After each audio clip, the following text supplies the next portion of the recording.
Praise the Lord, good morning. ये प्रभु की सुबह है और स्वागत है आपका इस प्रोग्राम में 10 मिनट विद द लॉर्ड, प्रभु के साथ 10 मिनट। कभी कभी थोड़े ज़्यादा भी होते हैं, तो इसके लिए कोशिश कीजिए कि आप सीखें। मैं प्रेरणा देना चाहता हूँ मेरे प्रियो। आप हो सकता है जो मैं आपको बता रहा हूँ उससे ज़्यादा बेहतर जानते हैं, पर ये मेरी प्रेरणा का एक स्रोत है आपके लिए और उन सब लोगों के लिए जो शुरुआत ही कर रहे हैं, जो करना चाहते हैं, ताकि वो एटलीस्ट प्रभु के वचन को सुन तो ले, इतना तो सुन ले, 10 मिनट में प्रभु के साथ आए। कभी कभी ऊपर नीचे समय होता है, लेकिन उद्देश्य है कि संगति करें। तो आइए शुरुआत करेंगे। आज है 18 अध्याय पढ़ेंगे हम। कल हमने 17 अध्याय पढ़ा था गिनती की पुस्तक, और ये पुस्तक बड़ी मज़ेदार है।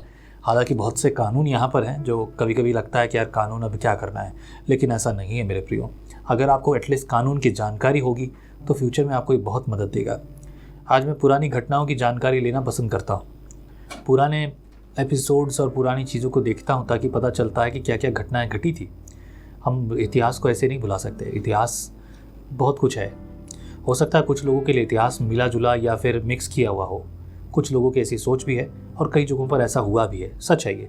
लेकिन इतिहास बहुत महत्वपूर्ण है। तो आइए शुरुआत करते हैं। 18 अध्याय, याजकों और लेवियों के सेवा कार्य का वर्णन। कुछ लोगों को मैंने कहते सुना है कि प्रभु के सेवक तो ऐसा नहीं करते थे, वो वैसा नहीं करते थे, तो ये असमझ वाली बात ना करें। रिसेंटली मैं सुन रहा था, किसी ने कहा, मैसेज किसी ने किया, बोले कि लोग संस्थाएं बनाते हैं। मैं कहूँगा ये अज्ञानता वाली बात है। संस्थाएं बनाना गलत बिल्कुल भी नहीं है। आगे बात करेंगे, ये आज हमारा विषय नहीं है। 18 अध्याय पहले वचन, फिर यहोवा ने हारून से कहा, पवित्र स्थान के अधर्म का भार तुझ पर और तेरे पुत्रों और तेरे पिता के घराने पर होगा, और तुम्हारे याजक कर्म के अधर्म का भार भी तेरे ही पुत्रों पर होगा। और लेवी का गोत्र अर्थात तेरे मूल पुरुष के गोत्र वाले जो तेरे भाई हैं, उनको भी अपने साथ ले आया कर, और वे तुझसे मिल जाए और तेरी सेवा टहल किया करे। परंतु साक्षी पत्र के तंबू के सामने तू और तेरे वह पुत्र ही आया करे, जो तुझे सौंपा गया है उसकी, और सारे तंबू की भी वे रक्षा किया करे।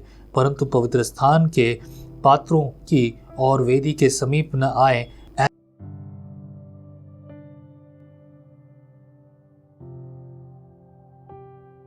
सारी सेवकाई की वस्तुओं की रक्षा किया करें। परंतु जो तेरे कुल का न हो वह तुम लोगों के समीप न आने पाए। और पवित्र स्थान और वेदी के रखवाली तुम ही किया करो, जिससे इजराइलियों पर फिर कोप न भड़के। परंतु मैंने आप तुम्हारी लेवी भाइयों को इजराइलियों के बीच से अलग कर दिया है, और वे मिलाप वाले तंबू की सेवा के लिए यहोवा को सौंप दिए गए हैं। पर वेदी की ओर से बीच वाले पर्दे के भीतर की बातों की सेवा के लिए तू और तेरे पुत्र अपने याजक पद की रक्षा करना, और तुम ही सेवा किया करना, क्योंकि मैं तुम्हें याजक पद की सेवा दान करता हूँ। और जो तेरे कुल का न हो वह यदि समीप आए तो मार डाला जाए। यहोवा परमेश्वर बहुत सारी व्यवस्थाओं को देना चाहता था साफ सीधे तौर पर, लेकिन लोगों ने इनकार किया। जब परमेश्वर सीधी बातों को देता है तो हम स्वीकार नहीं करना चाहते, हम टेढ़ा मार्ग चुनते हैं। हमें लगता है वही सीधा है, मनुष्य का स्वभाव है। मंदिर जब आया तो मंदिर के साथ बहुत सारे कानून भी आए, और ये कानून इतने कठिन हो गए कि कई बार लोगों को समझना मुश्किल हो। मैं दावे से कह रहा हूँ आपको, मैं पढ़ तो रहा हूँ इसे, मैं अनुभव भी कर रहा हूँ, लेकिन कई सारी बातें आज मेरे लिए हो रही हैं, अरे मैंने ये तो पहले ध्यान ही नहीं दिया। क्योंकि हर बार हमें कुछ नया मिलता है, पवित्र आत्मा के द्वारा प्रेरणा प्राप्त होती है, वचन हमें सिखाता है, पर कुछ और भी बातें जिनके पर ध्यान देना ज़रूरी है। तो आइए आगे बढ़ते हैं 8वां पद से।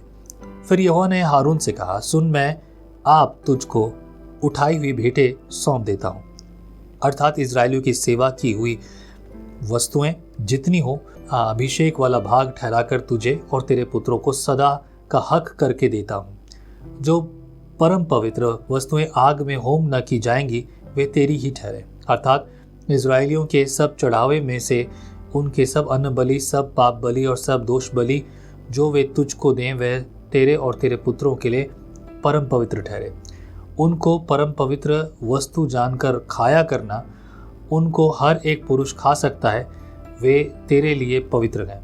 फिर ये वस्तुएं भी तेरी ठहरे, अर्थात जितनी भेंटें इजरायली हिलाने के लिए दे, उनको मैं तुझे और तेरे बेटे बेटियों को सदा का हक करके देता हूँ। तेरे घराने में जितने शुद्ध हों वे उन्हें खा सकेंगे।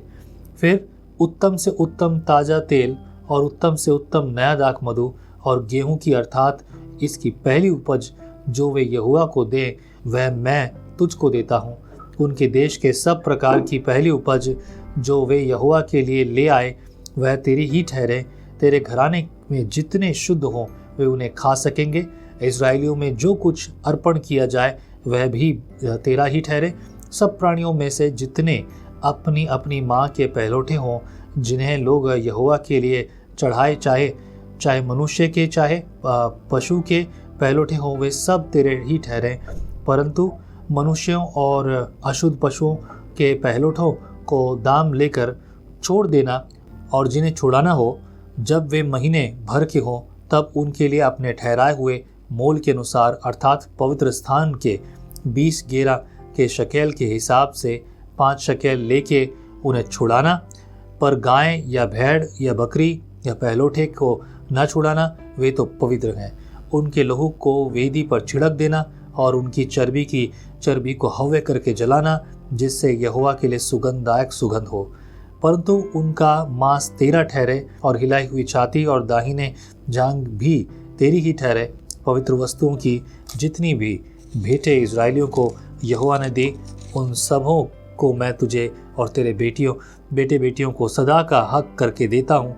यह तो तेरे और तेरे वंश के लिए यहोवा की सदा के लिए नमक की अटल वाचा है। फिर यहोवा ने हारून से कहा, इजरायलियों के देश में तेरा कोई भाग न होगा।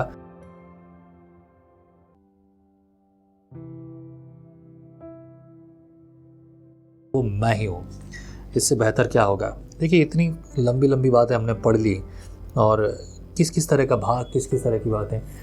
आज की जो अगर मैसेजेस को देखें, जब हम प्रचार करते हैं कि दान दशमांश के बारे में या किसी और के बारे में, तो ज़रूरत किस बात की पता है? ज़रूरत इस बात की कि हम ये समझ लें कि ये जो हम काम कर रहे हैं, जो देना लेना कर रहे हैं, वो किस उद्देश्य से है, ये समझना ज़रूरी है। इसीलिए हम पवित्र शास्त्र में से इस भाग को देख रहे हैं। 21 वचन से लेवियों का भाग। अब लेवियों को क्या मिलेगा? हालांकि यहाँ पर हारून और हारून के बेटे बेटियों को तो अधिकार दिया लेवियों के लिए। फिर मिलाप वाले तंबू की जो सेवा लेवी करते हैं उसके बदले में उनको इजरायलियों का सब दशमांश उनका निज भाग करके देता हूँ। और भविष्य में इजरायली मिलाप वाले तंबू के पास समीप न आए, ऐसा न हो कि उनके सिर पर पाप लगे और वे मर जाएं। परंतु लेवी मिलाप वाले तंबू की सेवा किया करें और उसके आधार अधर्म का भार वे ही उठाया करें।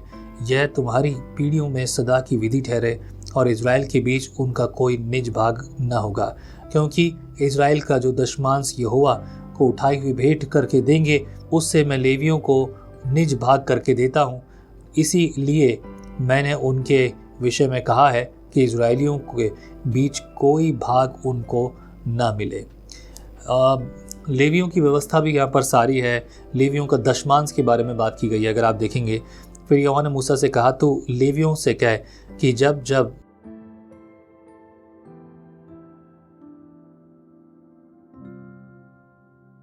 है तब उनमें से यहोवा के लिए एक उठाई हुई भेंट करके दशमांश का दशमांश देना, और तुम्हारी उठाई हुई भेंट तुम्हारे हित के लिए ऐसी गिनी जाएगी। और खलिहान का अन्न या रसकुंड का दाखरस गिना जाता है। इस रीति तुम भी अपने सब उपदेशों में से जो इजरायलियों की ओर से आ पाएंगे यहोवा की यह उठाई हुई भेंट हारून याजक को दिला दिया करना।